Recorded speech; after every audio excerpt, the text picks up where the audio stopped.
चंद्रपूरमधील पीडित शेतकऱ्यानं जय महाराष्ट्र वृत्तवाहिनीचे आभार मानले। चंद्रपूरचा किडनी घोटाळा सभागृहात चर्चेला आला।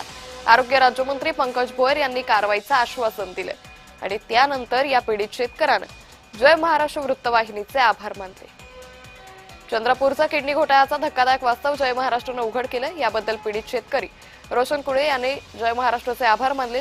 रोशन कुळेशी बातचीत केली आमचे प्रतिनिधी अनवर शेख यांनी। विंथूर येथील शेतकरी रोशन कुळे याचं प्रकरण जय महाराष्ट्रने सर्वात अगोदर देशासमोर आणलं आणि याच्या पडसाद काल विधानसभेमध्ये आपल्याला दिसून आलं। नेमकं काय झालं यासाठी आज रोशन कुळे आपल्या सोबत आहे। त्याला आपण विचारणार आहोत की काल विधानसभामध्ये किडनी प्रकरणाचा प्रश्न उपस्थित करण्यात आला, काय तुला न्याय मिळत आहे? पूर्ण कुटुंब उद्ध्वस्त करण्याचाच डाव हे केला होती, परंतु जय महाराष्ट्र न्यूजमुळे माझं आज कुटुंब ह्या जगात जिवंत दिसतोय।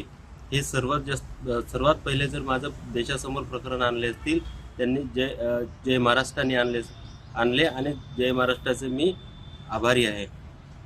काल जे विधानसभेत पडसाद उमटले ते कारवाई पोलीस अधीक्षक साहेब कारवाई करतायत। ट्रॅक्टर सोना ते माननीय न्यायालयामध्ये मी सुकृतनामा दाखल केला आहे, परंतु आज माझं उपजीविकेचे साधन हे फक्त शेती आहे। शेती आणि दुग्ध व्यवसाय जे होता ते पूर्णपणे नष्ट झाला आहे आणि आज आम्हाला शेती पण नाही आहे।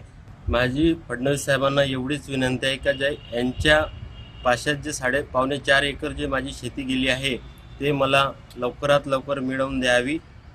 त्याने माझ्या उपजीविका तरी निर्माण होईल, पण आता मला जगण्यासाठी काही शिल्लक राहिला नाही सर माझ्याजवळ। जेव्हा मला हे सर्व काही वापस मिळेल आणि मी नवीन जीवनाला सुरुवात करीन त्या अर्थाने मी पूर्णपणे समाधान राहीन सर।